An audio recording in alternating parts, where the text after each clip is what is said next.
Chapter 25, Detroit, Michigan, March 3rd, 2016, Evening. As dusk descends, the Secret Service is awaiting the arrival of candidate Donald Trump at a private air terminal a few miles outside Motor City. Along with the federal agents are a number of Fox News personnel, including me, your humble correspondent. You're so cocky, Bill. I had arranged a short meeting with Mr. Trump before his motorcade made its way to the historic Fox Theater in downtown Detroit for the 11th Republican debate. The theater is not attached to the Fox Corporation. I'm sure they know that, Bill. My intent with that meeting was to lock down the first interview with Trump after this evening's debate on live TV. Whoever secured the first Q&A on the debate stage immediately after the formal debate ended would have a nice scoop, as they say in the journalistic world. And of course, you want it, Bill. I was confident I would get the interview, because it was an FNC event, again starring Kelly, Bayer, and Wallace. Donald Trump had finally put aside his grievances with Megyn Kelly, largely because the controversy of last August had subsided, and there was nothing to gain by boycotting another Fox News debate. Yeah, well, don't get cocky. As usual, Trump's motorcade waited by the jetway steps as the candidate and his entourage, which included his wife Melania, emerged. The group then climbed into the cars for the drive over to the terminal, where Trump and I were set to chat. Yeah, well, doesn't look like it's going to work out that way. But a funny thing happened on the way to the forum. Here it comes. The Trump caravan sped on by, leaving a bunch of Secret Service guys and O'Reilly standing there looking at tarmac. I'm unpredictable.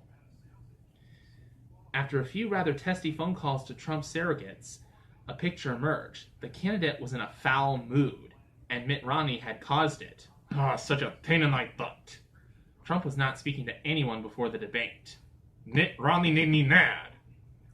Earlier in the day, the man who lost to President Obama in 2012 had given a speech at the University of Utah, his adopted home state. Romney blistered Donald Trump for 20 minutes, an attack that was now burning up social media. I despise you, Romney. I despise you. Trump fired back at Romney in Maine, where he was holding a rally, but the media damage was done. Mitt Romney is not usually a confrontational man. He's generally genial and cautious with his words. In 2012, Trump endorsed Romney and donated to his campaign, something Trump pointed out to his main supporters earlier in the day. He was begging for my endorsement. I could have said, Mitt, get on your knees. And he would have dropped to his knees. That was just the beginning. Trump was simply warming up to what would be a long tirade. The question was, why would Mitt Romney go after Donald Trump? It seemed to be out of context and character. Because he hates me, and I hate him. Having covered the Romney-Obama race, a few things were clear. The former governor of Massachusetts failed to connect with working Americans on the campaign trail. Duh. Even though the economy was sluggish under President Obama, Romney did not seem to be agitated that many Americans were struggling. That's a big mistake. Big mistake. Also, he declined to challenge Barack Obama aggressively in the debates, nor did he give Americans a compelling reason to vote for him. He's a wimp. Mitt Romney was a wealthy establishment guy with beautiful homes in San Diego, New Hampshire, and Utah. He was a practitioner who worked well within the Republican Party and actually did a good job as governor of Massachusetts, a very liberal state. So what? Massachusetts voters have a long tradition of electing uber-leftists like Elizabeth Warren and Barney Frank. But they want the head person in the state house to keep taxes under control, and that's why Romney won. In 2012, millions of conservative and working Americans were blaming Barack Obama for what they believed was an intentional weakening of America and their economic circumstances. It was intentional. Mitt Romney failed to harness that disenchantment, to say the least.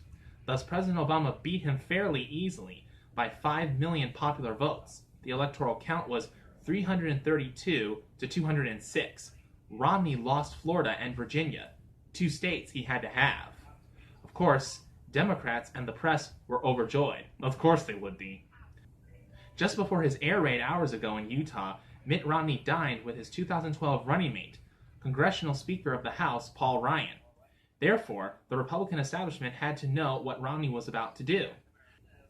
Shortly after Romney's attack on Trump, Senator John McCain, whom Obama defeated in 2008, essentially endorsed the governor's trashing of the Republican candidate.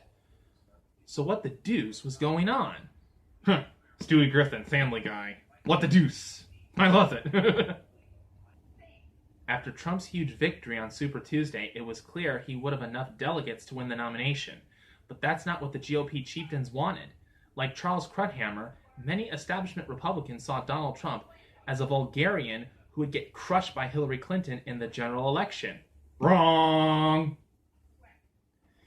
So they apparently decided to sanction a bold move in order to tie up the convention and replace Donald Trump as the nominee. That was the hope. And it was dashed. It was dashed against stone. Mitt Romney was designated to deliver the message.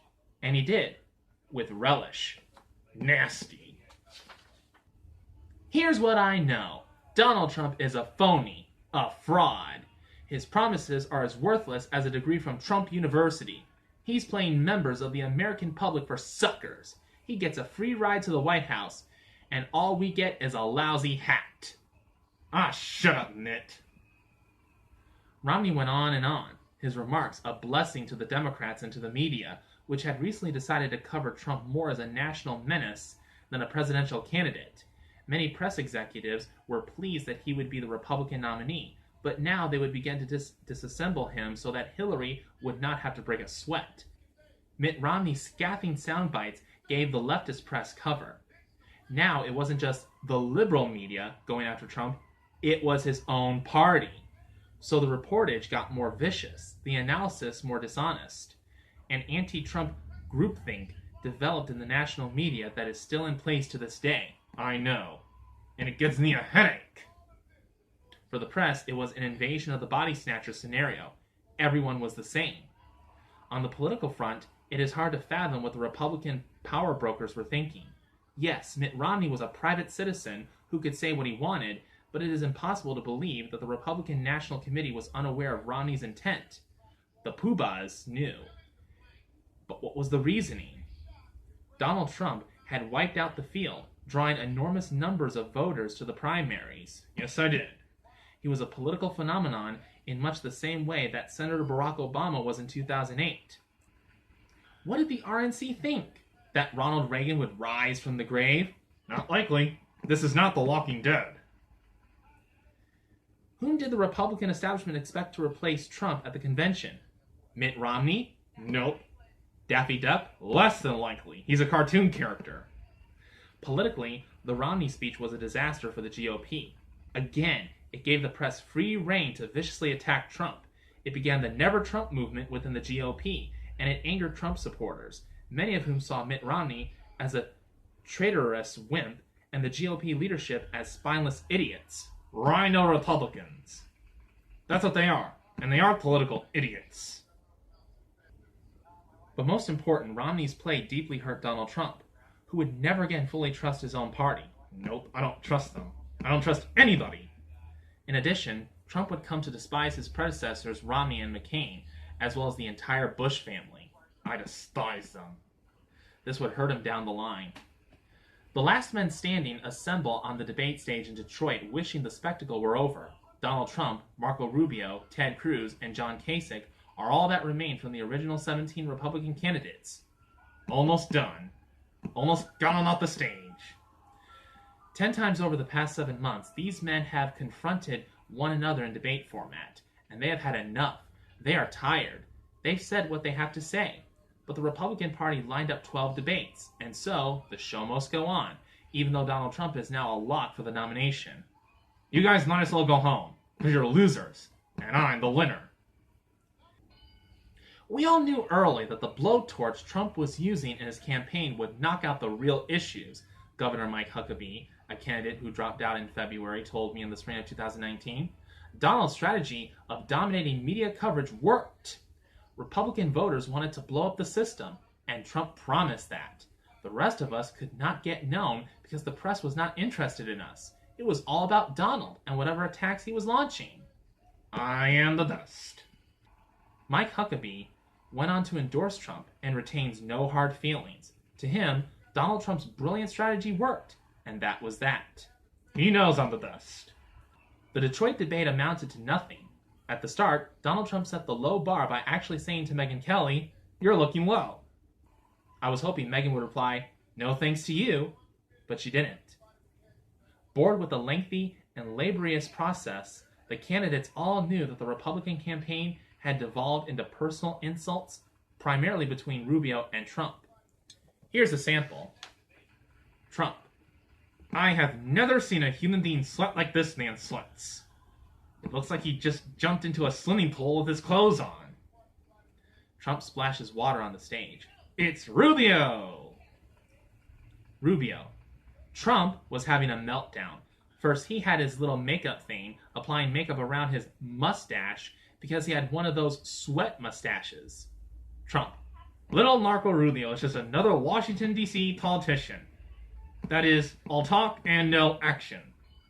Rubio: "He's always calling me Little Marco, and I'll admit he's taller than me. He's like 6'2", which is why I don't understand why his hands are the size of someone 5'2". Have you seen his hands? And you know what they say about men with small hands? You can't trust them, but you can certainly trust me." A few days later, Donald Trump brought up the hands thing at a rally, telling the audience that some other parts of his body were not small, or something. I'm not gonna go there. It is impossible to know what the great debaters Stephen Douglas and Abraham Lincoln might have thought about all this, but history does record that Abe never called the diminutive Douglas Little Stevie, at least not in public. The Detroit debate seemed to go on longer than a Greek Orthodox Mass on Easter Sunday. The only memorable thing was when all three other candidates said they would endorse Trump if he were the nominee. I think I saw Marco Rubio perspire a little when he said that. I wonder if he really meant it. As the show wrapped up, I was looming off stage to snare Trump. He was not going to avoid me again, nor was another reporter going to get between us. My camera guy and I quickly approached the candidate, and the director switched from the moderators, who had just signed off, to me. I love live TV. I didn't even say hello to Donald Trump. I just started the interview. Here are the highlights. "Romney hit you hard today. Are you surprised? He is a failed candidate." "Were you surprised? He did a horrible job. He wants to become relevant again. He really let us down. 4 years ago, I supported him. I helped him a lot. He really let us down. He knows I feel that way. But I think my retort was far stronger than his. And if you look on Twitter and at what's happening, I think he made a fool out of himself, if you want to know the truth." "Why do you think he did it?" "Because I think he's a jealous guy. And I think he'd like to run, but he didn't have the guts to run this time. And he probably should have. I don't think he would have done very well. I told him he was a choker. I mean, he's a choke artist. And that's what's happened with his last..." "Do you think he's angling to go into the convention if you don't have enough delegates?" "He might be. And that's why he didn't support anybody. But he doesn't have it. He will be beaten so badly by Hillary, your head will spin. So he doesn't have it." "What about your personality engenders these people to come after you?" "I tell it like it is. I tell the truth. Our country needs that." "But Romney feels that you're a danger to the country." "I don't think he feels that at all." "You think he's a phony?" "I would say he's a phony, yeah. I mean, he doesn't feel that way at all." "So, just jealousy on his part." "I don't know what it is. But I think he made a fool out of himself. He shouldn't have done it." You need to get, on our calculations, about 30 million people who are not supporting you now to support you to defeat Hillary Clinton. "I think I'm going to defeat Hillary. We're gonna win Michigan. We might win New York. I'm gonna win Pennsylvania. I'm gonna win Ohio. I'm going to win a lot of states. I'm going to win Florida. Florida is my second home." After a little more back and forth, I released Donald Trump to the hordes of reporters lined up to get sound bites. 8 months after that Detroit night, the candidate did not win New York, but he was dead on about the other states he'd mentioned. At this point, the press and the Democrats were still somewhat underestimating Donald Trump. Not me. I believed my eyes. Trump had captured imaginations, and millions of Americans were willing to take a chance on him. His competition knew it. I spoke to all three of the other candidates that night, and although they would not admit it on the air, They all knew Trump would win the nomination, because I always win. They know that I can beat them. I could beat them again if I could. If they ran again, I would definitely beat them again. His appeal to disenchanted Americans was just too strong. It wasn't about ideology or issues or money. None of that mattered in March 2019. No, it was all about attitude. And I got attitude. And no one had attitude like candidate Donald Trump. See? No one. No one has attitude like me. And that's how I got into the White House. It was all about attitude. And I'm a man with attitude. If you step on my toes, I will bite your head off. And that is what a president is supposed to do. I'm Donald J. Trump, and I approve this message.